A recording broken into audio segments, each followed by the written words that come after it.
اذا جاء نصر اللہ والفتح، جب آ جائے مدد اللہ کی اور فتح۔ میں اس صورت کو جوڑتا ہوں سورۃ الانشراح ہی کے اس آخری حصے سے، فَإِذَا فَرَغْتَ فَانصَبْ وَإِلَىٰ رَبِّكَ فَارْغَب۔ وہ تو بدری تو نہیں ہے، وہ تو مکی صورت ہے، بڑے ابتدائی زمانے کی۔ یہ تو خبر دی جا رہی ہے کہ ایک وقت آئے گا، اور پیشگی خبر دی گئی محمد رسول اللہ صلی اللہ علیہ وسلم، ایک وقت آئے گا آپ اپنے مشن میں کامیاب ہو جائیں گے اور فارغ ہو جائیں گے۔ فَإِذَا فَرَغْتَ فَانصَبْ وَإِلَىٰ رَبِّكَ فَارْغَب۔ اسی رنگ میں یہ بھی ہے، اذا جاء نصر اللہ والفتح، جب آ جائے مدد اللہ کی اور فتح، وَرَأَيْتَ النَّاسَ يَدْخُلُونَ فِي دِينِ اللَّهِ أَفْوَاجًا، اور آپ دیکھ لیں لوگوں کو داخل ہوتے ہوئے اللہ کے دین میں فوج در فوج۔ فَسَبِّحْ بِحَمْدِ رَبِّكَ وَاسْتَغْفِرْهُ، تو پھر اس وقت آپ ہمہ تن اپنے رب کے استغفار اور تحمید میں لگ جائیے گا۔ ابھی تو یہ مشقتیں جھیلنی، تو یہ رسالت کے فرائض، آگے بڑھ کر جو مدنی دور میں جنگیں آنی ہیں، جو سخت مراحل آنے ہیں، ابھی آپ کو یہ جھیلنے ہوں گے۔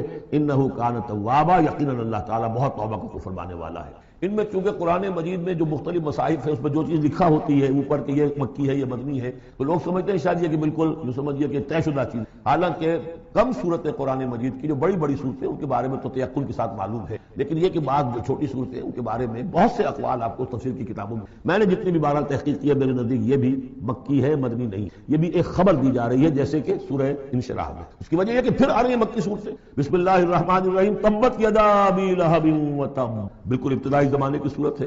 ٹوٹ گئے ہاتھ ابو لہب کے اور وہ برباد ہو گیا خود۔ واقعہ یہ ہے کہ جب حضور کے اوپر وہ آیت نازل ہوئی جو ہم نے پڑھی ہے سورہ ہجر میں، فاصدع بما تؤمر، پہلے 3 سال تک آپ نے دعوت جو دی ہے وہ لو کی، جسے ہم کہتے ہیں، کبھی بھی آپ کی دعوت انڈر گراؤنڈ نہیں تھی، اس کو تو سمجھ لیجیے، یہ تو لفظ استعمال کرنا ہی غلط ہے، لو کی۔ اور لو کی میں کیا تھا؟ پرسنل تعلق، پی پی کالز، لوگوں سے جن سے بھی تعلقات تھے، انفرادی گفتگو میں آپ اپنی دعوت پیش کر رہے ہیں۔ پھر حکم آ گیا فاصدع بما تؤمر، اب ڈنکے کی چوٹ گئی، تو آپ کھڑے ہوئے کوہ صفا پر، آپ نے نعرہ لگایا وا صباحا، یہ وہاں کا تفصیل سے میں یہ بیان کر چکا ہوں، سارا واقعہ بیان نہیں کر سکتا۔ تو اس وقت لوگ لپک کر آئے اور ابو لہب بھی آیا آپ کا چچا۔ جب حضور نے وہاں اپنی دعوت پیش کی تو اس نے کہا تبا لک لہذا جمعتنا، ہم سمجھتے کوئی بڑی اہم بات تم نے بتانی ہوگی تو ہمیں بلایا ہے، ہم پہنچ گئے ہیں اور تم نے ہمیں اس کام کے لیے جمع کیا تھا، تو تمہارے ہاتھ ٹوٹ جائیں۔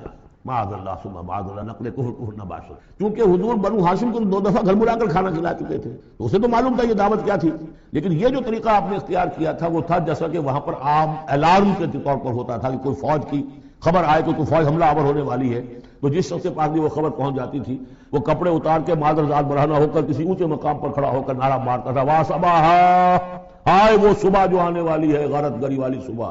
تب لوگ سب دوڑتے تھے، جہاں تک آواز پہنچ گئی، جہاں تک نگاہ دیکھ رہی کہ ننگا کھڑا ہوا ہے ایک آدمی اونچائی کے اوپر، دوڑتے تھے لوگ کہ کیا خبر ہے اس کے۔ حضور معاذ اللہ ننگے ہونے کا کوئی سوال نہیں تھا، لیکن آپ نے آدھی بات ان کی اختیار کر جس کے اندر کوئی قباحت نہیں ہے کہ آپ کھڑے ہوئے اور آپ نے وا صباحا کا نعرہ لگایا۔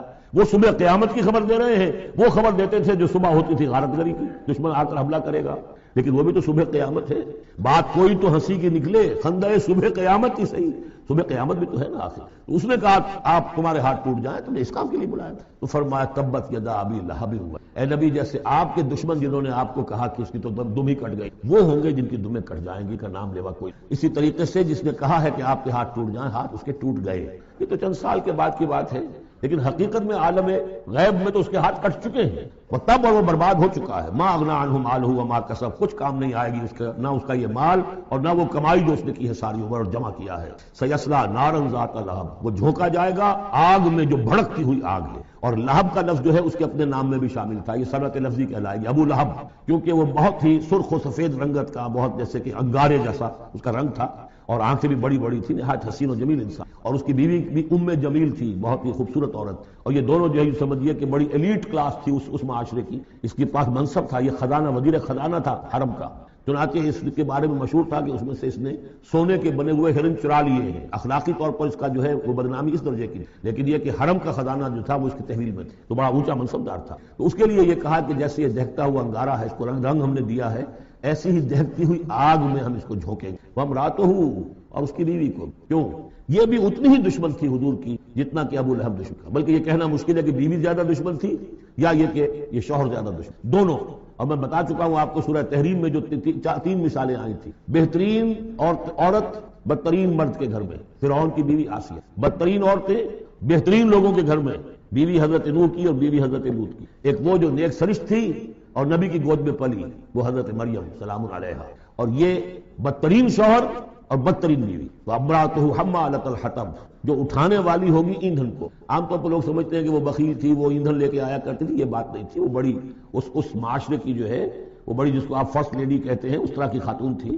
اصل مطلب یہ ہے کہ یہ اس وقت جو حرکتیں کر رہی ہے یہ اپنے شوہر کے آگ کے گڑھے کو اور بھڑکانے کے لیے ایندھن لا رہی ہے۔ فی جیدہا حبل من مسد، اس کے گلے میں جو یہ ہار پڑا ہوا ہے موتیوں کا، حقیقت میں یہ اس رسی کے مانند ہے جس رسی کے اوپر یہ اب جائے گی آخرت کے اندر، تو وہ لا کر ایندھن اس کے اندر، اور جہاں شوہر جل رہا ہوگا وہاں پہ اس کو ڈالے گی اور دہکائے گی اس آگ کو۔ یہ ہے مراد اس سے کہ در حقیقت وہ اٹھائے گی وہاں حطب لکڑیاں، اور فی جیدہا حبل من مسد، اس کے گلے کے اندر یہ جو ہار ہے یہی اس کی رسی بن جائے گا۔ سورۃ الاخلاص قرآن حکیم کی عظیم ترین، جس کو حضور نے فرمایا ثلث قرآن، تہائی قرآن کی مدد، توحید باری تعالیٰ پر جامع ترین، مختصر ترین اور جامع ترین۔ قل هو اللہ احد، کہہ دیجئے وہ اللہ ایک ہے، نہیں تنہا ہے۔ ایک کے لیے لفظ واحد ہے، واحد سے تو اسنان ثلاثہ شروع ہو جاتا، اکیلا، دی موسٹ یونیک پرسن۔ قل هو اللہ احد، تنہا ہے اللہ الصمد، باقی تمام مخلوقات کا وہی مرجع ہے۔ سمجھ کہتے ہیں بڑی چٹان کو جس کا سہارا لیتے تھے لڑنے کے وقت، کہ پیچھے چٹان اچھی ہو تاکہ پیچھے سے دشمن جو ہے حملہ نہ کر سکے۔ پھر یہی لفظ آ جاتا تھا سرداروں کے لیے کہ جن کی طرف رجوع کرتے تھے۔ تو یہ کہ اصل میں اللہ تو ہے خود بخود قائم ہے، اپنے بل پر قائم ہے، کسی نے بنایا نہیں اسے، اس کی حیات مستعار نہیں ہے، اس کی حیات اپنی، اس کا علم اپنا۔ باقی جو بھی کائنات کے اندر مخلوقات ہیں وہ سب اس کی بدولت ہے۔ لا یحیطون بشیء من علمہ الا بما شاء، ان کا وجود بھی اللہ کا عطا کردہ، انہیں حیات بھی مستعار ہے، مانگی ہوئی ہے۔ عمر دراز مانگ کے لائے تھے 4 دن، اور وہ مانگی ہوئی زندگی ہے، جب چاہے گا لے لے گا ہم سے، ہماری زندگی اپنی تو نہیں ہے۔ لیکن یہ کہ باقی تمام مخلوقات کو تھامے ہوئے ہے، اور یہ وہی ربط و تعلق ہے جو میں نے آپ کو بتایا تھا، اس میں اعظم جو الحی القیوم، خود زندہ اور باقی سب کو تھامے ہوئے، کل کائنات اس کی توجہ کی وجہ سے قائم۔ لم یلد ولم یولد، نہ اس نے جنا اور نہ وہ جنا گیا، نہ اس کے کوئی ماں باپ، نہ اس کی کوئی اولاد، نہ اس کی کوئی جوڑی، مت جوڑوں اور بیوی، مت اتخذ صاحبۃ ولا ولدا، یہ ہم پڑھ چکے۔ اس اعتبار سے نفی ہو گئی کہ کچھ لوگوں نے اس کے لیے بیٹیاں تجویز کر دی، فرشتوں کو خدا کی بیٹیاں بنا دی، کچھ لوگوں نے جو ہے اس کے لیے بیٹے بنا دیا، حضرت مسیح کو بنا دیا، اور حضرت عزیر علیہ السلام کو بنا دیا یہودیوں نے، سب نے نہیں، کچھ ان کی فرقوں نے، وغیرہ وغیرہ۔ لیکن یہ کہ اس کا معاملہ یونیک ہے، نہ اس نے کسی کو جنا نہ وہ کسی سے جنا گیا۔ وَلَمْ يَكُنْ لَهُ كُفُوًا أَحَدٌ، اور نہیں ہے اس کا کوئی بھی، اب کفو جو کہتے ہیں برابری کا، کسی حیثیت سے اس کے برابر، کفو، ہم پلہ، ضد، ند، مثل، مثال، مثیل، کوئی نہیں، کوئی اس کا ہم پلہ نہیں ہے، کوئی اس کا ہم رتبہ نہیں ہے، کوئی اس کا کفو۔ آخری 2 صورتیں یہ گویا کہ قرآن مجید کے اختتام پر 2 پہرے دار ہیں۔ یہ 2 صورتیں ہیں کہ جو اصل میں مدنی سے نازل ہوئی ہیں مدنی، اور ان کا زمان نزول کے اعتبار سے شان نزول بھی ہے کہ ان کا حضور پر ایک مرتبہ جادو کیا گیا تھا، تو اس جادو کے اثرات کو ظاہر کرنے کے لیے یہ آیات اتری ہیں، اور حضور نے پھر جب ان کی بات بار بار تلاوت کی ہے تو وہ جادو کے اثرات ہیں۔ یہودی نے کیا تھا جادو آپ پر، جس سے آپ کو چیزیں بھول جاتے ہیں، کافی آپ کو تکلیف رہی ہے۔ صحیح بخاری کی یہ روایت موجود ہے۔ ہمارے جدید کچھ ریشنلسٹ ہیں اور جو خاص طور پر منکر حدیث ہیں، وہ سمجھتے ہیں کہ اس میں توہین رسول کی کہ جادو کا اثر ہو سکتا۔ رسول بھی اس اعتبار سے بشر ہوتے ہیں، تلوار کا اگر کاری زخم پڑا ہے تو خون نکلا، اور خون نکل گیا تو زوفتاری ہوا، زوفتاری ہوا تو بے ہوشی بھی ہوئی ہے۔ یعنی یہ جسم جو ہے ان کا، اس کے اعتبار سے جو بھی بخار آپ کو چڑھا ہے، بخار میں تکلیف ہوئی ہے، عالم نظر میں نہایت شدید تکلیف، تو اس حوالے سے یہ نہ سمجھیے کہ وہ بشریت کے جو لوازم ہے وہ ختم ہو جاتے، لیکن اللہ تعالیٰ کی طرف سے انہیں ایک مقام ملا ہے، ایک عصمت ملی ہے، ایک بزرگی ہے وہ اپنی۔ تو جادو کا وہ واقعہ بالکل صحیح ہے جو، لیکن اس کے لیے اب یہ 2 صورتیں ہیں، اور یہاں خاص طور پر نوٹ کر لیجئے کہ یہ معوذتین، یہ ایک صورت بھی ہو سکتی تھی، لیکن قرآن حکیم میں جو عام مزاج ہے کہ صورتیں جوڑوں کی شکل میں ہیں، تو 2 حصوں میں تقسیم، اور اس کی تقسیم کیا ہے؟ ایک وہ چیزیں ہیں جو انسان پر باہر سے حملہ آور ہو، اور ایک چیز وہ ہے جو انسان کے اپنے اندر سے حملہ آور ہو۔ ان دونوں کو 2 علیحدہ چیزوں میں رکھ کر اور سکھایا گیا ہمیں کہ تم ہمیشہ اللہ کی پناہ طلب کرتے رہا کرو ان چیز اثرات سے، ان چیزوں کے اثرات بد سے اپنے آپ کو۔ بسم اللہ الرحمن الرحیم، قل اعوذ برب الفلق، کہو کہ میں پناہ میں آ گیا صبح کے رب کی۔ فلق ویسے تو یہ لفظ ہم پڑھ چکے ہیں سورہ انعام میں، فالق الاصباح، رات کی تاریکی کا پردہ پھٹتا ہے اور سپیدہ سحر نمودار ہو، یا گٹھلی، فالق الحب والنوائے، تو وہ جو گٹھلی ہوتی ہے وہ بھی پھٹتی ہے تو اس میں سے 2 پتیاں نکلتی ہیں تو درخت بنتا ہے۔ اس اعتبار سے فلق سے مراد یہاں صرف صبح نہیں ہے، بلکہ جو اگلی صورت میں آ رہا ما خلق، جو بھی کچھ اس کائنات میں اس نے پیدا کیا ہے، در حقیقت وہ عدم کا پردہ چاک کر کے اس کو وجود بخش، عدم سے، عدم محض سے، کریشن ایکس نہیلو، بغیر کسی شے کے کسی شے کو بنانا۔ تو قل اعوذ برب الفلق من شر ما خلق، میں پناہ میں آتا ہوں اس کی تمام مخلوقات کی پناہ سے۔ اب آپ غور کیجئے، مخلوق ظاہر بات ہے خالق کی طرح کامل تو نہیں ہو سکتا، مخلوق کے اندر کوئی نہ کوئی پہلو جو ہے وہ کمی کا، تقصیر کا، نقص کا رہ جائے، تو گویا کہ ہر مخلوق میں شر کا پوٹینشیل ایلیمنٹ موجود ہے۔ یہ دوسری بات ہے کہ اللہ تعالیٰ کسی کو سہارا دے دے، کسی کو اپنی طرف سے عصمت عطا کر، اپنی طرف سے خصوصی پروٹیکشن عطا کر دے، پوٹینشیل خلق جو ہے وہ گویا کہ مستلزم ہے اس کے ساتھ شر کے اندر کا پہلو موجود ہوگا۔ قل اعوذ برب الفلق من شر ما خلق، یعنی وہ شر جو ہے خود اپنی جگہ پر کوئی علیحدہ مستقل وجود رکھنے والی شے نہیں ہے، بلکہ وہ شر جو ہے خلق کے اندر جو کمی کا پہلو ہے۔ جیسے ہم نے انسانوں کے بارے میں پڑھا، خلق الانسان من عجل، انسان کی سرشت میں جلد بازی ہے، خلق الانسان ضعیفا، انسان کمزور پیدا کیا گیا ہے۔ وہ جو اس کا ہے، جو اس کا فطرت والا پہلو ہے، جو روحانی پہلو ہے، وہ تو ہے انا خلقنا الانسان فی احسن تقویم، لیکن جو یہ حیوانی پہلو ہے اس کا جو مادی وجود ہے، اس میں تو ذوق بھی ہے۔ ان الانسان خلق ہلوعا اذا مسہ الشر جزوعا واذا مسہ الخیر منوعا، یہ تمام چیزیں جو ذہن میں رکھیے۔ قل اعوذ برب الفلق من شر ما خلق، جو بھی مخلوقات ہیں ان میں سے جو بھی شر کا پہلو ہے میں اس سے اے پروردگار تیری پناہ میں، ومن شر غاسق اذا وقب، خاص طور پر یہ رات کو ڈھانپ لینے والی جو ہے رات، اندھیرا، یہ ظاہر بات ہے اسی پھر رات کے پردے میں چوری بھی ہے، ڈاکہ بھی ہے، اسی میں پھر غول بیابانی جو ہے، شیاطین جن ہیں ان کا بھی جو حرکتیں ہوتی ہیں، پھر یہ ساری چیزیں جو ہے اسی کے ذکر۔ من شر غاسق اذا وقب، سانپ بچھو وغیرہ بھی اسی وقت نکلتے ہیں۔ ومن شر النفاثات فی العقد، اور جو عورتیں گانٹھیں باندھ کر پھونکے مارتی، یہ جو بھی ٹونے ٹوٹکے ہوتے ہیں اور اس کی وجہ سے لوگوں کو نقصان پہنچایا جاتا ہے، گویا کہ یہ بھی اس کے اندر بھی کوئی حقیقت ہے، یہ سفلی عملیات بھی ہیں، ان کے بھی اثرات ہیں۔ جیسے کہ ہم جانتے ہیں کہ جادو جو ہے حق ہے، برحق ہے، اگرچہ کفر ہے، شراب کی تاثیر ہے لیکن حرام ہے، کچھ نہ کچھ حقیقت ان لکیروں میں بھی ہے، لیکن ہمیں روک دیا گیا کہ ان کے چکر میں مت۔ یہ جو منجمی ہے، نجوم کی حرکت، اس میں بھی کچھ نہ کچھ حقیقت ہے لیکن روک دیا گیا۔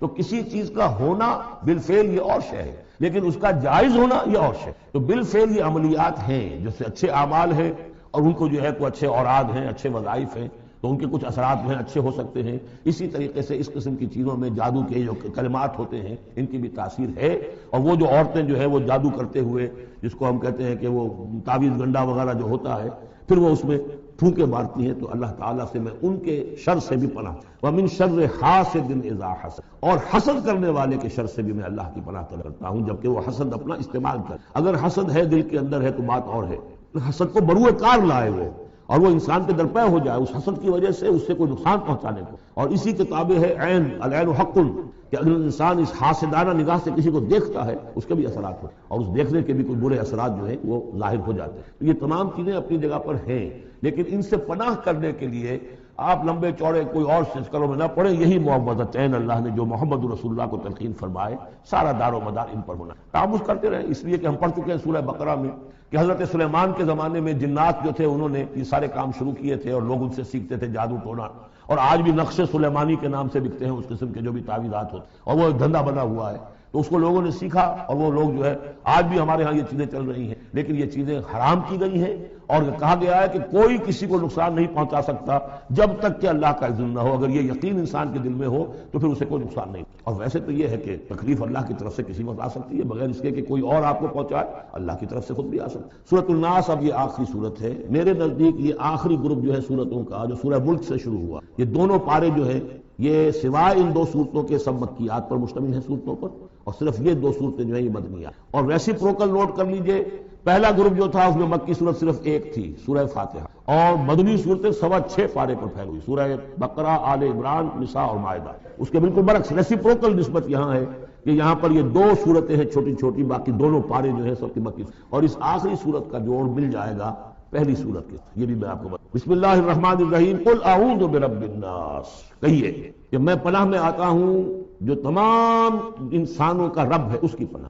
ملک صرف رب ہی نہیں ہے، بادشاہ ہے، تمام انسانوں کا بادشاہ، الہ الناس، تمام انسانوں کا معبود، من شر الوسواس الخناس، اس وسوسہ کرنے والے خناس کی جو پیچھے چھپ جاتا ہے، الذی یوسوس فی صدور الناس، جو لوگوں کے سینوں میں وسوسہ اندازی کرتا ہے، اس کے شر سے۔ یہ جو شیطان لعین ہے جس کے بارے میں آتا ہے کہ ان الشیطان یجری من الانسان مجری الدم، حضور کی حدیث ہے، یہ شیطان تو اس طریقے سے انسان کے وجود میں سرایت کر جاتا ہے جیسے کہ خون سرایت کر، یہ شیطان جو ہے، اور یہ آپ وہ بھی پڑھ چکے ہیں، وَلَقَدْ خَلَقْنَا الْإِنسَانَ وَنَعْلَمُ مَا تُوَسْوِسُ بِهِ نَفْسُهُ، ہم نے انسان کو بنایا، ہم جانتے ہیں کہ اس کا نفس امارہ جو ہے، اڈ اور لبیڈو، اس کو اندر کیا وسوسہ اندازی کرتا رہتا ہے. تو شیطان کو بھی کوئی اور اختیار حاصل نہیں. ہمارے اپنے سفلی داعیات، ہمارے جو اینیمل انسٹنکٹس ہیں، ہماری جو خواہشات ہیں، شہوات ہیں، ان کو وہ بھڑکاتا ہے. جس کے لیے حدیث میں آتا ہے کہ اس کی تھوتنی جو ہے وہ زمین جو وہ دل کے اوپر ٹکا کر پھونکے مارنی شروع کرتا ہے تاکہ وہ شہوت میں اشتعال پیدا ہو جائے اور سفلی جذبات میں اشتعال پیدا ہو جائے. اس کی اس کو اللہ تعالیٰ نے طاقت. یہ ہے وسوسہ، وسواس الخناس. اور خناس کیوں کہا؟ اگر آپ ذکر کریں گے لا حول ولا قوت الا باللہ، فوراً بھاگ جائے. تو ذکر سے جب دل خالی ہوتا ہے، دل میں اگر اللہ کی یاد نہیں ہے تو شیطان آئے گا، تھوتنی ٹکائے گا اور پھونکے گا. یہ چونکہ شیطان کی یہ ساری ترکیب انسان پر اثر انداز ہوتی ہے اس کے اپنے نفس کے وساطت سے، اندر سے، لہذا اس کے لیے یہ علیحدہ صورت جو ہے وہ قائم کر دی. قل اعوذ برب الناس ملک الناس الہ الناس من شر الوسواس الخناس الذی یوسوس فی صدور الناس من الجنۃ والناس. خواہ وہ جنوں میں سے ہوں یا انسانوں میں، ان میں وہ وسوسہ اندازی کر. اب اس کو جوڑ لیجئے آپ پہلی سورت کے ساتھ. سورہ فاتحہ میں کیا ہے؟ الحمدللہ رب العالمین، قل اعوذ برب مالک یوم الدین ملک ایاک نعبد و ایاک نستعین الہ. اس کے بعد کیا ہے؟ ہم آپ سے مدد چاہتے ہیں، اہدنا الصراط المستقیم. یہاں اس کے برعکس ہے، ہمیں اپنی پناہ میں لے لے. بات تو ہمیں سیدھے راہ کی ہدایت دے، ہمیں شیطان سے پروٹیکشن عطا کر دے.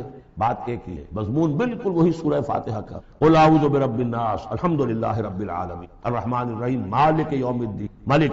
اور معبود ہے ایاک نعبد و ایاک نستعین. اب ہم نے استعانت مانگی. اب استعانت، استعاذہ، یہ ایک ہی طرح کے الفاظ ہیں. مدد مانگنا، پناہ طلب کرنا. استغاثہ، استعانہ، استمداد، مدد مانگنا، استنصار، نصرت طلب کرنا، باب استفعال کے تمام الفاظ جمع کر دیجئے. تو عبادت، ہم عبادت کرتے ہیں تیری، ایاک نعبد، لیکن ہمیں استعانت، تیری مدد چاہیے. تو معبود ہے، ہم تیری عبادت کا فیصلہ کرتے ہیں لیکن تیری مدد کے محتاج ہیں. اے اللہ ہم تیری عبادت کا وعدہ کرتے ہیں لیکن تیری طرف سے ہمیں پروٹیکشن چاہیے کہ شیطان کے وسوسوں سے، وسوسہ اندازی سے. اس طریقے سے یہ سورہ مبارکہ ایک اعتبار سے مثنیٰ بن جاتی ہے فاتحہ کا، اور گویا کہ قرآن مجید کی آخری صورت اور پہلی صورت کے مابین ایک مشابہت قائم ہوئی. بارک اللہ لی و لکم فی القرآن العظیم ونفعنی وایاکم بالآیات والذکر الحکیم. تشریح رکھیے. ابھی دعا ایک تو ابھی ہم پڑھ لیں گے جو دعائے ختم قرآن ہے، میں اس کا ترجمہ آپ کو بتا دینا چاہتا ہوں تاکہ آپ جب وہ دعا سنیں گے تو پھر اس کا ترجمہ بھی آپ کے سامنے رہے. تو یہ اور بڑی اہمیت کے ساتھ اس دعا کو سمجھیے. اللہم آنس وحشتی فی قبری. اے اللہ میری قبر میں جو وحشت ہوگی تنہائی کی، اس وحشت کو دور کرنے کے لیے مجھے قرآن مجید کا انس. واقعہ یہ ہے کہ میں جب یہ دعا پڑھا کرتا تھا، جس زمانے میں ابھی آتش جوان تھا، تو میں سمجھتا تھا یہ تو اضافی سا جملہ ہے، اصل تو آگے ہے اللہم ارحمنی بالقرآن العظیم وجعلہ لی اماما ونورا وہدی ورحمہ. لیکن اب جب موت قریب نظر آتی ہے اور قبر جو ہے وہ نظر آ رہی ہے تو معلوم ہوتا ہے کہ اہم ترین حصہ اس دعا کا جو پہلا ہے، اللہم آنس وحشتی فی قبری، اس وحشت کو مانوس میرے لیے بنا دے، لیکن مانوس بنے گی قرآن کے. وارحمنی بالقرآن العظیم، مجھ پر رحم فرمائیو اس قرآن عظیم کی بدولت. واجعلہ لی اماما ونورا وہدی، اور اس دنیا میں پروردگار اس قرآن کو میرے لیے امام بنا، میں اس کی پیروی کروں. لیکن یہ الفاظ کہتے ہوئے اپنے دل کو دیکھنا ہوگا کہ خود اپنا ارادہ ہے یا نہیں. عزم ہو کہ ہاں اب قرآن کو اپنا امام بنانا ہے، اس کے پیچھے چل، تب تو اللہ تعالیٰ سے دعا کرتے ہوئے بھی پھر اسے سجتی ہے. اور ایسا کوئی شعوری فیصلہ ہے ہی نہیں تو پھر یہ ایک روٹین ہے، بس آپ نے الفاظ ہے جو زبان سے کہہ. ذالک قولہم بافواہہم، اپنے منہ سے نکلنے والی باتیں. وجعلہ لی اماما ونورا، نور بنا دے، وہدی، ہدایت بنا دے، اور رحمت بنا. اللہم ذکرنی منہ ما نسیت، اے اللہ مجھے یاد کرا دے اس میں سے جو میں بھول جاؤں. وعلمنی منہ ما جہلت، اور جس چیز کو میں اس میں سے جانتا نہیں ہوں، اور ہم تو سب سے جاہل ہیں. کتنے فیصد لوگ ہیں جو جانتے ہیں قرآن میں ہے کیا. لیکن بہرحال دعا مانگیے کہ اللہ تعالیٰ ہمت دے، آپ قرآن سیکھیں، قرآن سیکھنے کے لیے عربی سیکھیں. علمنی منہ ما جہلت. لیکن یہ بھی اگر آپ کا اپنا ارادہ نہیں ہے کہ سیکھنا ہے تو اللہ تعالیٰ زبردستی تو آپ کے دل میں آ کے قرآن کا علم نہیں ڈالتا. قرآن کا علم تو بڑی قیمتی شے ہے. دنیا کا کوئی فن ہو، کوئی معمولی سا کوئی فن ہے، وہ بھی سیکھنا پڑتا ہے، محنت کرنی پڑتی ہے. جیسا کہ حضرت علی نے فرمایا، بڑے اونچے اشعار ہیں، یغوث البحر من طلب العالی، جو شخص بھی موتیوں کا طلبگار ہوتا ہے اسے سمندر میں غوطہ زنی کرتا. ومن طلب العلا سحر اللیالی، جو کسی بلند مقام تک پہنچنا چاہتا ہے زندگی میں وہ راتوں کو جاگ پڑتا ہے، جو بھی مشکل. ومن طلب العلا من غیر قد، اور جو کوئی بلندی کا طلبگار بن جائے بغیر کوشش کے، اضاع العمر فی طلب المحالی، پھر وہ اپنی عمر ضائع کر بیٹھتا ہے ایک محال چیز کو. تو ہونے والی بات نہیں ہے، یہ دنیا اللہ نے بنائی ہے کہ محنت کریں. یہ دعا مانگتے ہوئے علمنی منہ ما جہلت، تو اپنا ارادہ کریں پختگی کے ساتھ. اور چونکہ یہاں وہ نظام اب چلنے والا ہے، اس کا پراسپیکٹس بھی نیچے موجود ہے. 1 ایئر کورس جو ہم نے شروع کیا ہے قرآن انجمن خدام القرآن کے تحت، وہ لاہور میں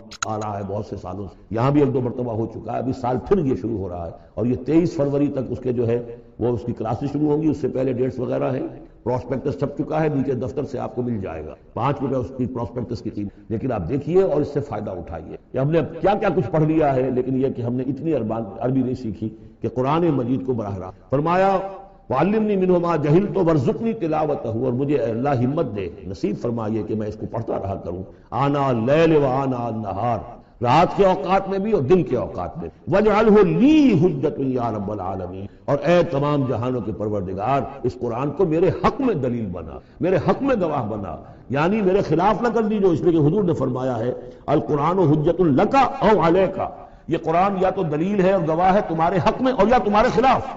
اگر قرآن کو پڑھو گے جیسے کہ پڑھنے کا حق ہے، سمجھو گے جیسے سمجھنے کا حق ہے، عمل کرو گے جیسے عمل کرنے کا حق ہے، اور اس کو دنیا تک پہنچاؤ گے جیسے کہ پہنچانے کا حق ہے، تو یہی قرآن تمہارا شافع بن کر کھڑا ہوگا، یہی تمہارے حق میں گواہی دے گا۔ اور جو کچھ ہم کر رہے ہیں اگر وہی ہم کرتے رہیں گے تو یہی قرآن سب سے بڑا ہمارے خلاف جو ہے استغاثہ لے کر آئے گا کہ اللہ یہ بدبخت کہتا تھا کہ یہ میں تیری کتاب ہوں، مجھے پڑھتا نہیں، مانتا تھا میں تیرا کلام ہوں، سمجھتا نہیں، یا سمجھتا بھی تھا عمل نہیں کرتا تھا۔ یہ سب سے بڑی دلیل ہمارے خلاف القرآن حجۃ لک والے۔ اس قرآن حکیم کے ضمن میں ایک خاص دعا جو حضور سے منقول ہے، اس کی 2-3 روایتیں اس کی تھی کہ جن کو پھر میں نے جمع کیا ہے، وہ خوبصورت چھاپ بھی دی گئی، آج یہاں غالباً اویلیبل ہوگی کہاں؟ آج یہاں کوئی تحفہ بھی آپ کو دیا جائے گا، یہ جو ابھی ہوگا ختم قرآن جب ہم تراویح میں کر لیں گے تو کچھ تحفہ بھی ہے، کوئی ایک کیسٹ ہے، ایک وہ دعا جو میں ابھی آپ کو سناؤں گا وہ بھی بہت خوبصورت طبع شدہ، کہیں لٹکا لیجئے اپنے پاس یا میز کے شیشے کے نیچے رکھ لیجئے، اسے یاد کی۔ لیکن اس دعا میں جو کوٹ کوٹ کر بھرا ہوا ہے حضور کی جو عاجزی ہے، بندگی ہے اللہ کے، اس طرح اپنے آپ کو انہوں نے، جیسے امام ابن تیمیہ کا قول میں نے آپ کو سنایا ہے کہ عبادت کیا ہے، غایت الحب مع غایت الذل والخضوع، حد درجے میں انسان اپنے آپ کو اللہ کے سامنے بچھا دے کہ میں کچھ نہیں، اے اللہ تجھ سے سوال کر۔ وہ دعا کیا ہے؟ اللہم انی عبدک، پروردگار میں تیرا بندہ، ابن عبدک، تیرا باپ بھی تیرا غلام، وابن امتک، میری ماں بھی تیری تھی، فی قبضتک، میں تیرے قبضہ قدرت میں، ناصیتی بیدک، میری پیشانی تیرے ہاتھ میں، ماضٍ فی حکم، میرے پورے وجود میں تیرا ہی حکم جاری و ساری، عدل فی قضاؤک، اور میرے بارے میں جو فیصلہ تو وہ عدل ہی پر، اسألک، میں تجھ سے سوال کر، بکل اسم ہوا لک، ہر اس نام کے حوالے سے جو تیرا، قرآن میں بار بار ہم نے پڑھا فدعوہ بہا، للہ الاسماء الحسنی فدعوہ بہا، اللہ کے ناموں کے حوالے سے دعا کیا، اسألک بکل اسم ہوا لک، جو تیرا نام ہے، انزلتہ فی کتابک، جسے تو نے اپنی کسی کتاب میں نازل، اور علمتہ احدا من خلقک، یا تو نے اپنے مخلوق میں سے کسی کو سکھایا، اب استاثرت بہ فی مکنون الغیب عندک، یا اسے ابھی اپنے پاس اپنے غیب کے خزانے میں محفوظ رکھا ہوا، سارے ناموں کا حوالہ دے کر اسألک کیا، ان تجعل القرآن ربیع قلبی، اس قرآن کو میرے دل کی بہار بن، ونور صدری، میرے سینے کا نور بن، وذہاب ہمی، اور میرے ہموم اور غموم کا، غموں کا اور جو بھی تفکرات ہیں ان کا دور کرنے والا، ایک جملہ رہ گیا جی، جلا حزنی، میرا کوئی غم ہو افسوس ہو اس کو بھی ختم کر دینے والی چیز کا ذریعہ ہے۔ یہ بڑی عظیم دعا ہے جس میں ایک طرف عبدیت کی انتہا ہے، تواضع اللہ کے سامنے، اور پھر یہ کہ مانگنے کی شے اصل میں قرآن سے، اللہ سے مانگنے کی شے کیا ہے، الرحمن علم القرآن، یہ ہے سب سے بڑی دولت۔ یا ایھا الناس قد جاءتکم موعظۃ من ربکم وشفاء لما فی الصدور وہدی ورحمۃ للمؤمنین قل بفضل اللہ وبرحمتہ فبذلک فلیفرحوا ھو خیر مما یجمعون۔ یہ دعا جو ہے آپ مانگیں گے، اور اسی پر میں اپنی کو ختم کر رہا ہوں۔ بہرحال جو بھی خدمت میں کر سکا ہوں، 25 دن آج ہو گئے ہیں، اس سے پہلے 3 دن میں یہاں آ چکا، 2 دن میرے لیکچرز ہوئے ہیں یہاں پر تعارف قرآن کے، 25 دن تک یہ معاملہ چلا ہے، روزانہ 4 گھنٹے، آج 2 گھنٹے 2.5 گھنٹے ہو گئے ہیں، ایک روز 5 گھنٹے۔ اللہ تعالیٰ میری اس محنت کو، اس دفعہ میں نہیں سمجھتا تھا کہ میں یہ کر سکوں گا، بڑی ڈرتے ڈرتے میں نے اس خواہش کا اظہار کیا، اللہ سے دعا کی کہ صحت بہت خراب چل، لیکن بہرحال اللہ نے ہمت دی۔ اب جس کو بھی اس سے کوئی خیر پہنچ جائے وہ میرے حق میں بھی دعا کرے۔ باقی اصل بات سمجھنے کی یہ ہے کہ 25 دن تک جو کچھ قرآن ہم سمجھا ہے، اب میں چاہوں گا کہ اس کے بعد یہ نماز ہم پڑھیں گے، اس کے بعد وہ دعا جو ہے ختم قرآن کی امام صاحب حافظ صاحب ان کے پیچھے ہم نے سنا ہے وہ مانگیں گے، اس کے بعد شیرینی اور تحفہ تقسیم ہو جائے گا، اور پھر یہ سمجھیے کہ آدھے گھنٹے کا وقفہ ہوگا تاکہ آپ کو فریش اپ ہو، پھر 1 گھنٹے میں جتنے سوالات کے جوابات میں دے سکوں گا، جو سوالات آئے جواب دوں، باقی کو پھر قرض رکھ لیں گے، پھر کسی کبھی یار زندہ صحبت باقی، اور پھر جو ہے مجھے آپ سے آخری گفتگو کرنی ہے اور مجھے بتانا ہے کہ دین کا کوئی کام جو میں کر رہا ہوں کس نہج سے کر رہا ہوں، اس کے کون کون سے شعبے ہیں، کس کس سے آپ کس طور سے متعلق ہو سکتے، دعوت کیا ہے، میرے دست و بازو بنے تو، اور اپنے طور پر کریں تو، اللہ تعالیٰ کے دین کے۔ اب یہ سارا کچھ قرآن سننے کے بعد بھی ایسا نہیں ہونا کہ ہماری زندگی وہی رہ جائے، اسی رخ پر رہ جائے کہ جو اس رمضان کی آمد سے۔ بارک اللہ لی ولکم فی القرآن العظیم ونفعنی وإیاکم بالآیات۔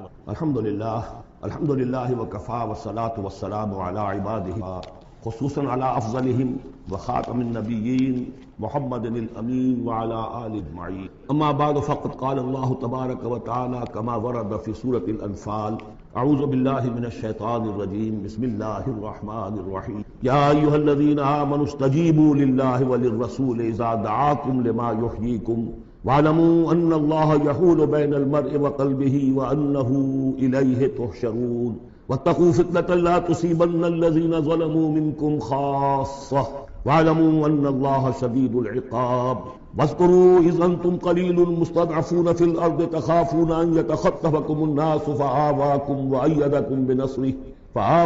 وأيدكم بنصره ورزقكم من الطيبات لعلكم تشكرون. يا أيها الذين آمنوا لا تخونوا الله والرسول وتخونوا أماناتكم وأنتم تعلمون واعلموا أنما أموالكم وأولادكم فتنة وأن الله عنده أجر عظيم. صدق الله العظيم. رب اشرح لي صدري ويسر لي أمري واحلل عقدة من لساني يفقهوا قولي. اللهم ربنا ألهمنا رشدنا وأعذنا من شرور أنفسنا. اللهم أرنا الحق حقا وارزقنا اتباعه وأرنا الباطل باطلا وارزقنا اجتنابه. اللهم وفقنا لما تحب وترضى. اللهم اجعلنا من عبادك الذين يستمعون القول فيتبعون احسنه. آمین یا رب العالمین. میں نے اپنی اس وقت کی گفتگو کا موضوع قرار دیا ہے بحالات موجودہ مسلمانان پاکستان کے لیے قرآن حکیم کی عملی رہنمائی. الحمدللہ ہم نے 25 دن قرآن پڑھا.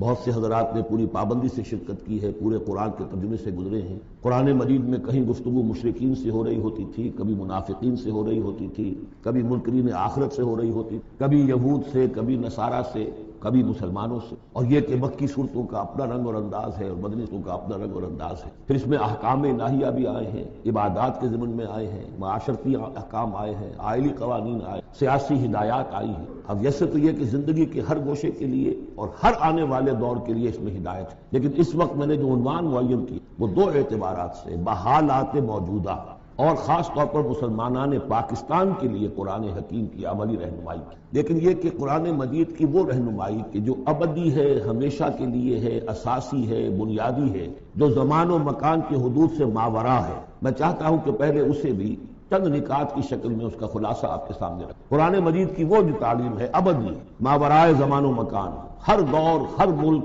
ہر زمانے کے مسلمان کے لیے وہ کیا ہے؟ پہلی بات یہ ہے کہ اللہ کا حق ادا کرے. اور اللہ کا حق کیا ہے؟ توحید.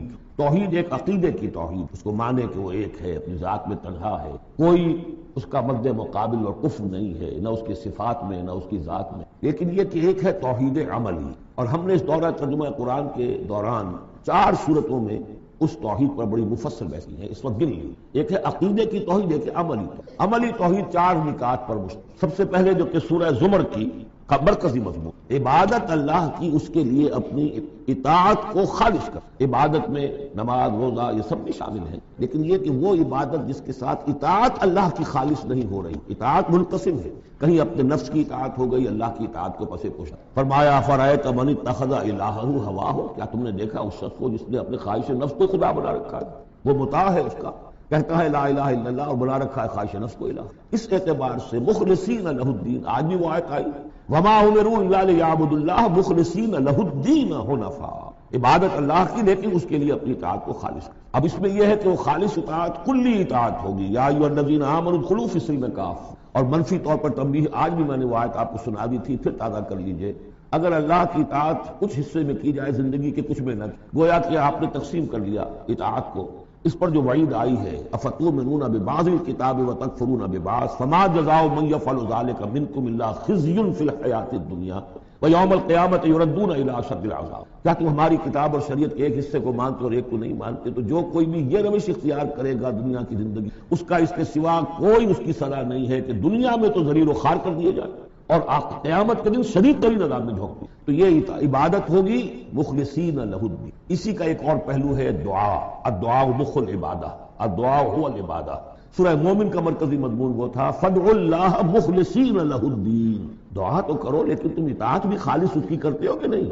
اگر وفاداری تمہاری اللہ کے ساتھ پوری نہیں تو کس منہ سے دعا کر؟ وہ حدیث میں سنا چکا ہوں کہ ایک شخص حج کے لیے پہنچ گیا ہے اور وہ پہنچا ہوا ہے جبل رحمت پر اور ہاتھ اٹھا کے دعائیں مانگ رہا ہے، یا رب یا رب وَأَنَّىٰ يُسْتَجَابُ لِذَٰلِكَ، اس کی دعا کیسے قبول ہو؟ وَمَطْعَمُهُ حَرَامٌ وَمَلْبَسُهُ حَرَامٌ وَغُذِّيَ بِالْحَرَامِ، اس کا کھایا ہوا حرام کا ہے، پہنا ہوا حرام کا ہے، اس کا جسم حرام کی آمدنی سے اور اس کے کھانے پینے سے پناہ ہو۔ تو دعا مخ العبادہ هو العبادہ، لیکن دعا بھی وہی کہ جو مخلصین لہ الدین، اس حال میں کی جا رہی ہو کہ بندے نے یکسو ہو کر اپنی کل اطاعت کو اللہ کے لیے بنا۔ اس سے اگلا قدم ہوتا ہے ان فرد سے ایک دوسرے فرد کو دعوت، اب اسی کے داعی بن کر کھڑے ہو جاؤ، اب لوگوں کو بھی اسی کے، وہ بھی اللہ کی بندگی کریں مخلصین لہ الدین، وہ بھی اللہ کو پکارے مخلصین لہ۔ ومن احسن قولا ممن دعا الی اللہ وعمل صالحا وقال اننی من المسلمین، یہ سورہ حامیم السجدہ کی مرکزی آیت ہے۔ چوتھا اور آخری مرحلہ یہ ہے کہ یہ کیسے ہوگی مخلصین لہ الدین کی پوزیشن، اگر جس ملک میں آپ رہ رہے ہیں وہاں قانون تو کسی اور کا چل رہا ہے،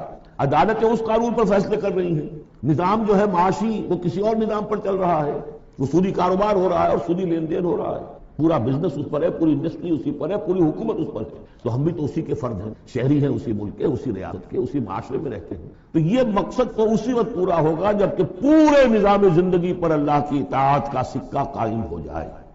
اس کا نام ہے اقامت الدین۔ چنانچہ سورہ شورى پھر چوتھے نمبر پر جو آئی اس کا مرکزی مضمون کیا تھا؟ شرع لکم من الدین ما وصى به نوحا والذی اوحینا الیک وما وصینا به ابراہیم وموسیٰ وعیسیٰ ان اقیموا الدین ولا تتفرقوا، اس لیے کہ قرآن مجید تو کہتا ہے ومن لم یحکم بما انزل اللہ فاولئک هم الکافرون، ہماری عدالتوں میں فیصلے اللہ کے قانون کے مطابق تو نہیں ہو رہے، تو فیصلے کرانے والے، فیصلے کرنے والے، فیصلے ماننے والے، فیصلے ایگزیکیوٹ کرنے والے، فیصلوں کی تنفیذ کرنے والے، وہ سب کیا ہوا؟ ومن لم یحکم بما انزل اللہ فاولئک هم الظالمون، وہی تو مشرک ہیں، ومن لم یحکم بما انزل اللہ فاولئک هم الفاسقون، وہی تو باغی ہیں ہمارے۔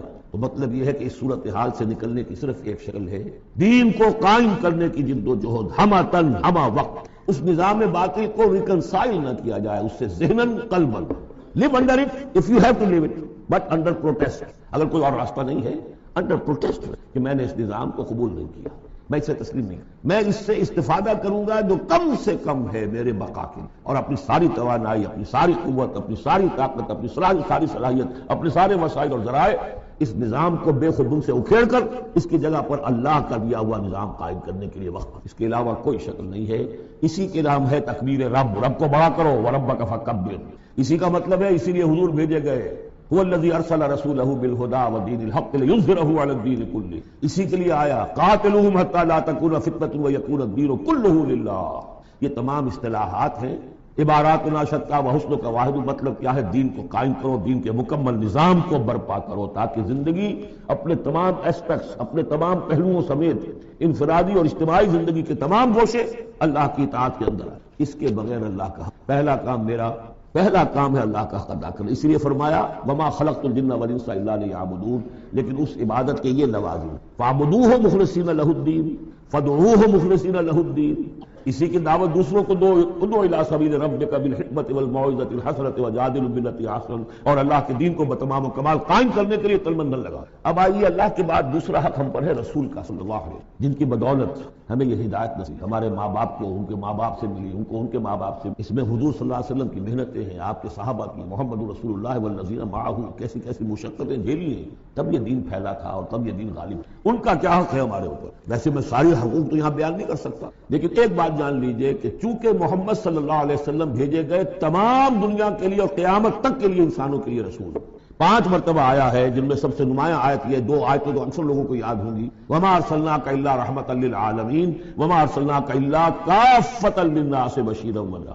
اب نبی صلی اللہ علیہ وسلم نے بنفس نفیس اپنی رسالت کے فرائض ملک عرب اور قوم عرب کی حد تک تو پورے کرے، باقی دنیا کے لیے اس وقت بھی اور آنے والے ہر انسان کے لیے یہ فریضہ رسالت امت کے کندھے پر ڈال، جبکہ آخری حج میں گواہی لے کر الا هل بلغت، اور جواب مل گیا انا نشهد انک قد بلغت وادیت وامان، اس نصحت، اور اس کے بعد آپ نے فرمایا اب یہ بوجھ میرے کندھے سے تمہارے کندھے۔ تو اگر ہم امتی ہیں تو مقروض ہیں محمد، اگر یہ خواہش ہے کہ ان کی شفاعت ملے تو ان کا حق ادا کریں۔ وَكَذَلِكَ جَعَلْنَاكُمْ أُمَّةً وَسَطًا لِتَكُونُوا شُهَدَاءَ عَلَى النَّاسِ وَيَكُونَ الرَّسُولُ عَلَيْكُمْ، اس کے کم سے کم 2 تقاضے۔ پہلا تقاضا تو قرآن کی تبلیغ کر دینا ایک فرد نوع بشر کو اس امت کے ذمے ہے، اگر قرآن پہنچایا نہیں تو محمد کی رسالت کا پیغام ان تک نہیں پہنچا، امت کیا جواب دے گی قیامت کے دن؟ اللہ ان کے حوالے تھا، یہ قرآن کے کسٹوڈینز تھے۔ حضور نے فرمایا تھا فَلْيُبَلِّغِ الشَّاهِدُ الْغَائِبَ، میں تمہیں قرآن دے کر جا رہا ہوں، قد ترکت فیکم ما ان اعتصمتم بہ لن تضلوا ابدا. اب پہنچاؤ اسے. تو ایک تو ہے قرآن کا پہنچانا، اور دیکھیے وہ یاد کر لیجیے سورہ انعام کی آیت، اوحی الی ھذا القرآن لانذرکم بہ ومن بلغ. یہ قرآن مجھ پر وحی کیا گیا تاکہ تمہیں بھی خبردار کر دوں، اور جن تک یہ قرآن پہنچ جائے اس تک گویا کہ میرا انذار پہنچ جائے گا. لیکن پہنچائے گا کون؟ میرا امت ہی پہنچ. نمبر دو، یہ جو پہنچانے کا اور یہ جو حضور کا قرض ہم پر ہے، ہمارے کندھے پر، اجتماعی سطح پر اس کا کم سے کم تقاضا یہ ہے کہ دنیا کے کسی ایک سائزیبل ملک میں وہ پورا نظام قائم کر کے دکھا دیا جائے عملاً، تاکہ دنیا دیکھ لے کہ یہ کوئی یوٹوپیا نہیں ہے، یہ خیالی جنت نہیں ہے. دیکھ لے کہ اس کی برکات کیا ہے، دیکھ لے کہ کس طرح کا معاشرہ وجود میں آتا ہے، کیسا معاشی انصاف ہوتا ہے، کیسی حریت کا جو ہے یہاں پر مظاہرہ ہے. مادر قدر آزادی نہیں لیکن حریت ہے. وہ کمیونزم والی مساوات نہیں لیکن سب کی تمام بنیادی ضرورتوں کی کفالت کی ذمہ داری ہے. کہ حضور نے حضرت عمر نے فرمایا کہ اگر کوئی کتا بھی بھوکا مر گیا دجلہ و فرات کے کنارے تو عمر ذمہ دار ہوگا. وہ ساری خوبیاں جن کے لیے کہ انسان دوڑ رہا ہے، بھاگ رہا ہے، کبھی مشرق کبھی مغرب، کبھی فرینچ ریولوشن کبھی بولشوک ریولوشن، یہ سب کاہے کے لیے؟ In search of a just social order. ظلم سے، ایکسپلائٹیشن سے بچ کر کسی طریقے سے کوئی نظام ایسا ہو کہ جس میں عدل ہو، انسان اکویٹیبل ڈسٹریبیوشن آف ویلتھ ہو. جب تک ہم اس کو قائم کر کے نہیں دکھا دیں گے، ہم یہ نہیں کہہ سکیں گے کہ ہم نے اللہ کے نبی کا حق ادا کیا. دنیا کہے گی یہ کہتے ضرور ہے ہمارے پاس اعلیٰ نظام ہے، اگر واقعتاً سمجھتے تو قائم نہ کرتے اپنے، تو ہماری کیفیت جو ہے وہ ہمارے اس قول کی نفی کر دے. گویا کہ اللہ کا حق بھی ادا نہیں ہوتا جب تک کہ پورا نظام قائم نہ کیا جائے، اور رسول کا قرض بھی ادا نہیں ہوتا جب تک کہ اللہ کے دین کا پورا نظام قائم نہ. یہ تیسرا حق ہے بندوں کا، حقوق العباد، جس کے بارے میں کہا گیا کہ اللہ تعالیٰ اپنے حقوق میں تو کوئی کمی برداشت بھی کر لے گا، معاف بھی کر دے گا، لیکن بندوں کے نہیں. بندوں کا حق کیا ہے؟ بندوں کا حق یہ ہے کہ انہیں عدل ملے، انصاف میں ان کے حقوق غصب نہ کیے جائیں. اس کے لیے دیکھیے قرآن مجید جو ہم نے پڑھا ہے 25 دنوں، کس ریپیٹیشن کے ساتھ بات آئی ہے، جو چیز کہ ہمارے ذہنوں سے نکل گئی. ہم نے مذہب کو بنا دیا ہے صرف آخرت کی چیز. اسلام اس دنیا کی شے ہے، ہم نے بنا دیا اسے آخرت کی شے. لہذا نتیجہ کیا نکلا ہے کہ لوگوں نے کہا، مارکس نے کہا، religion is the opium of the mass. اب سب کچھ آخرت میں مل جائے گا، یہاں ظلم سہ لو، برداشت کر لو، سرمایہ داروں کے، جاگیرداروں کے، اور جو سرداران قبائل ہیں ان کے سب ظلم سہو، برداشت کرو، اور تمہیں اللہ کے ہاں آخرت میں. ہم کا نظریہ تو یہ نہیں. قرآن کا ہم پڑھ چکے.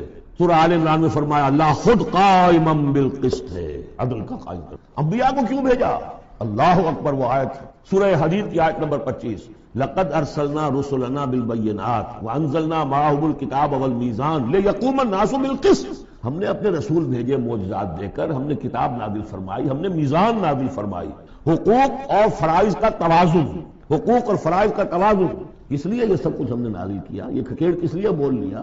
واضح چند ایکسرسائز ان فیوٹیلیٹی. لیقوم الناس بالقسط، تاکہ لوگ عدل پر قائم. اور ہم نے لوہا بھی اتارا ہے جس میں جنگ کی صلاحیت، جو لوگ ظلم چھوڑنے پر آمادہ نہ ہو، لوہے کی طاقت سے ان کے سر پہ مل جائے، تاکہ اللہ دیکھ لے کہ میرے کون سے بندے ہیں جو میرے وفادار ہیں، میرے نظام عدل قسط کو قائم کرنے کے لیے تن من دھن لگاتے ہیں، جانے دینے کو تیار. آیت نمبر 25 سورہ حدید. نظام عدل و قسط، انزال کتب، ارسال رسل، ان سب کا تھیم کیا ہے؟ یہاں عدل و انصاف آئے. حضور سے کہہ دیا گیا، یہ سورہ شورا کی آیت یاد کر دیجیے، آیت نمبر 15. کہہ دیجئے وَأُمِرْتُ لِأَعْدِلَ بَيْنَكُمْ، دیکھو میں تمہارے مابین عدل قائم کرنے آیا. مسلمانوں سے کہا گیا سورہ نساء میں، یا ایھا الذین آمنوا کونوا قوامین بالقسط شہداء للہ، اہل ایمان عدل کو، قسط کو قائم کرنے والے بن کر کھڑے ہو جاؤ پوری طاقت کے ساتھ، اور اللہ کی گواہی دو، اس لیے کہ اللہ جو ہے وہ خود قائم بالقسط ہے. اس کی گواہی اسی طرح ہوگی کہ تم اس کے نظام عدل و قسط کو قائم کرو. یہی مضمون پھر دوہرا کر سورہ مائدہ میں آ گیا، یا ایھا الذین آمنوا کونوا قوامین للہ شہداء بالقسط. کھڑے ہو جاؤ اللہ کے لیے. لیکن اللہ کے لیے کھڑا ہونا کیا ہے؟ اللہ کو کھانا دینا ہے، روٹی دینی ہے، کیا دینا ہے؟ اللہ کے لیے کھڑے ہو جانے کا مطلب ہے اس کے دیے ہوئے نظام عدل و قسط کو قائم کرو. یہ ہے دین، جس کا یہ پہلو جو ہے سرے سے نگاہوں سے انسانوں کا حق ہے ان کو ظلم سے نجات دلائی جائے. حضور کی اپنی شان تھی، یضع عنہم اصرہم والاغلال التی کانت علیہم. آ کے آپ نے دنیا کو وہ جو طوق ان کے گردنوں میں پڑے ہوئے تھے، بادشاہوں کی غلامی کے طوق، ان سے نجات دلائے. سرمایہ داروں کی غلامی کے طوق، اس سے نجات دلائے. سود کی جڑ کاٹ کر سرمایہ داری کی جڑ کاٹ دی، اور بادشاہ کی جڑ کاٹ کر برابر، تم سب کے سب برابر ہو. بادشاہ صرف ایک وہ ہے سروری زیبا، فقط اس ذات بے ہمتا کو ہے، حکمراں ہے ایک وہی، باقی بتانے آگ. یا ایھا الناس کونوا عباد اللہ اخوانا، سب کے سب اللہ کے بندے بن جاؤ. تمہیں سے کوئی آقا نہیں ہے، سب کے سب بندے بن جاؤ، آپس میں بھائی بھائی. اور اس کی آخری بات آپ کو بتاؤں گا. سعد بن ابی وقاص رضی اللہ تعالیٰ عنہ، جب مسلمانوں نے حملہ کیا ایران پر، تو رستم سپہ سالار افواج جو تھا ایران کا، اس نے یہ سوال کروایا کہ آپ ہم پر کیوں چڑھ دوڑے ہیں؟ پہلے بھی آپ عرب لوگ تھے، بدوی بدو لوگ تھے، کبھی کبھی لوٹ مار کر کے لے جایا کرتے تھے، آتے تھے لوٹ مار کیا اور چلے گئے. یہ اس دفعہ ہماری جان نہیں چھوڑ رہے ہو، کیا وجہ ہے؟ سعد ابن ابی وقاص رضی اللہ تعالیٰ عنہ غالباً رشتے میں حضور کے ماموں ہیں، اور صحابی اتنے درجے کے ہیں، عشرہ مبشرہ میں سے ہیں. اور ایک ہی صحابی ہے حضور کا جس کے لیے حضور نے کہا ہے کہ تم پر میرے ماں باپ قربان. غزوہ احد میں جب حضور پر نرغہ ہوا ہے اور ہر طرف سے دشمن نے حملہ کیا ہے، یہ سعد تیر چلا رہے اور روک رہے تھے دشمنوں کو، اس وقت حضور نے فرمایا ہے سعد تیر چلائے جاؤ، تم پر میرے ماں باپ قربان. یہ شان ہے. ان کا جواب یہ تھا کہ اس مرتبہ ہم خود نہیں آئے لوٹ مار کر آئے، انا قد ارسلنا، اب تو ہمیں بھیجا گیا، we are on a mission. اللہ نے بھیجا اپنے رسول کو، اللہ کے رسول نے بھیجا ہمیں. And what's the mission? لنخرج الناس من ظلمات الجہالۃ الی نور الایمان، لوگوں کو نکالے جہالت اور جاہلیت کی تاریکیوں سے ایمان کی روشنی کی طرف. ومن جور الملوک الی عدل الاسلام، بادشاہوں کے ظلم و ستم کے پنجے سے نجات دلا کر اللہ کے نظام عدل سے، نظام خلافت راشدہ، جہاں جو اس وقت دنیا کی عظیم ترین مملکت کا جو فرما روا تھا اس کے کپڑوں میں پیوند لگے ہوئے. ایران سے سفیر آیا تھا دیکھنے کے لیے اور مدینے میں پوچھا تھا حضرت عمر کے زمانہ خلافت میں، اینا ملککم، تمہارا بادشاہ کہاں ہوتا ہے؟ جواب ملا تھا لیس لنا ملک، ہمارا کوئی بادشاہ نہیں ہے، بل لنا امیر، ہمارا ایک امیر ہے. کہاں ہے بھائی؟ تو محل نظر نہیں آیا ہمیں، کہاں رہتا ہے؟ وہ گیا ہے، محل وحل تو کوئی ہے ہی نہیں. وہ گیا ہے، کچھ اونٹ جو تھے گم ہو گئے تھے بیت المال کے، بہت تلاش کیا نہیں ملے، تلاش کرنے گیا. وہ نظام کوئی وجہ تھی کہ گاندھی نے 1937 میں کہا تھا جب پہلی مرتبہ پروونشل الیکشنز ہوئے ہیں ہندوستان میں اور فرسٹ انسٹالمنٹ دی ہے انگریزوں نے سیلف رول کی انڈینز کو، اور تقریباً پورے ہندوستان میں کانگریس کی وزارتیں بنی ہیں. ہریجن میں جو اس نے مقالہ لکھا تھا کہ میں آپ لوگوں کے سامنے ابو بکر اور عمر کی مثال پیش کرتا ہوں، فالو دیم. جادو وہ جو سر چڑھ کر بولے. نوٹ کیجئے یہ تین ہیں حقوق: اللہ کا حق اقامت رسول کا حق، تبلیغ قرآن، اور دین کا ایک مکمل نمونہ ضرور دکھا دینا عملی شکل تاکہ حجت قائم ہو جائے. اور انسانوں کا حق انہیں ظلم و ستم کے پنجوں سے نجات اور انہیں اسلام کے نظام عدل کے تحت لایا جائے. یہ انسانوں کا حق ہے. تینوں حق جا کر مل گئے ایک ہی چیز پر جس کا نام اقامت الدین ہے. یہ چیزیں میں نے کہی ہیں، یہ ہیں دائمی ابدی. ایک مسلمان اکیلا بھی کہیں ہے، اس کو بھی سمجھنا چاہیے میری ذمہ. شروع کرے، آج کرے، کل ایک اور آدمی مل جائے گا، دو ہو جائیں گے. ایک اکیلا دو جماعت، ایک اکیلا دو 11. نہیں کامیاب ہوتا کوئی بات نہیں، فرض تو وہ ہے کہ ادا کرنا ہے. کامیابی ناکامی 950 برس تک حضرت نوح دعوت دیتے رہے، ناکام رہے. اس معنی میں ویسے تو کامیاب وہی ہوئے، باقی قوم جو ہے ہلاک ہو گئی، لیکن اس معنی میں تو ناکام رہے، کوئی پرواہ نہیں. اب میں چاہتا ہوں کہ اب پاکستان کے خاص کانٹیکسٹ میں آ کر بات کروں، اور یہ گویا کہ میری گفتگو اب ایک کنٹینویشن میں ہے جو جمعے کا میرا خطاب تھا. پہلی بات تو یہ سمجھیے، اپنی خودی پہچان ہو غافل افغان. یہ پاکستان کس شے کا نام ہے؟ کیا یہ دنیا میں دوسرے جو مسلمان ممالک ہیں ویسے ہی مسلمان، یا اس کی کوئی خصوصی اہمیت ہے، کوئی خصوصی حیثیت ہے، کوئی امتیازی مقام اور مرتبہ ہے؟ اور یہ بھی سارا کچھ میں آپ کے سامنے رکھوں گا قرآن مجید. میں نے اس آیت کے حوالے سے سب سے پہلی بات یہ کہ قیام پاکستان کا اصل جذبہ محرکہ کیا تھا، میں یہ اس سورہ مبارکہ کی آیت نمبر 26 کے حوالے سے بیان کر چکا ہوں. وَاذْكُرُوا إِذْ أَنْتُمْ قَلِيلٌ مُسْتَضْعَفُونَ فِي الْأَرْضِ. ذرا یاد کرو اے مسلمانوں جب تم ہندوستان میں. اب میں اس کی جو ہے تفسیر نہیں کر رہا کہ جب یہ نازل ہوئی یہ صورت اس کا کیا مطلب. اس کے الفاظ کا جو عموم ہے اس کے حوالے سے جس طرح یہ پاکستان کی تحریک کے اوپر 100% منطبق ہو رہی ہے اسے سمجھیے. جبکہ تم اقلیت میں تھے، مستضعفون فی الارض، تمہیں زمین میں دبا لیا گیا. ہندو زیادہ بیدار، زیادہ سرمایہ دار، زیادہ تعلیم یافتہ، اور انگریز اس کی پشت پناہی کر رہا تھا. کیوں کر رہا تھا؟ کہ مسلمان سے حکومت چھینی تھی، بغاوت کا اندیشہ. ہندو پہلے بھی غلام تھا، اس کے لیے چینج آف ماسٹرز کا معاملہ تھا. پہلے غلام مسلمانوں کا تھا، اسے اٹھانا تھا مسلمان کے ملک. اس سے ایک خوف پیدا ہوا کہ اگر یہ انگریز چلا جائے گا، اب تو پھر بھی رول آف پین ہے، رول آف سولٹ تو نہیں ہے. اس وقت انگریز کی کچھ نہ کچھ قانون جو ہے رول آف لا تھا. اگر یہ چلا گیا اور ملک ہو گیا آزاد دنیا کے موجودہ اصولوں کے مطابق، 1 مین 1 ووٹ، تو مسلمان تو بالکل ہی رحم و کرم پر ہوں گے. ان کی تہذیب، ان کا تمدن، ان کی ثقافت، ان کی زبان، ان کے معاش کو، ان کے مذہب تک کے اوپر ہندو جو ہے وہ حملہ کرے گا اور اپنی 800 غلامی کا یا 1000 سالہ غلامی کا بدلہ چکا، جس کا ظہور ہو گیا تھا اندرا گاندھی کے انفاذ سے جو سقوط مشرقی پاکستان کے وقت اس زبان سے نکلے ہیں. We have avenged our 1000 years defeat، 1000 سالہ شکست کا بدلہ چکا لیا. یہ تھا خوف. وَاذْكُرُوا إِذْ أَنْتُمْ قَلِيلٌ مُسْتَضْعَفُونَ فِي الْأَرْضِ تَخَافُونَ أَنْ يَتَخَطَّفَكُمُ النَّاسُ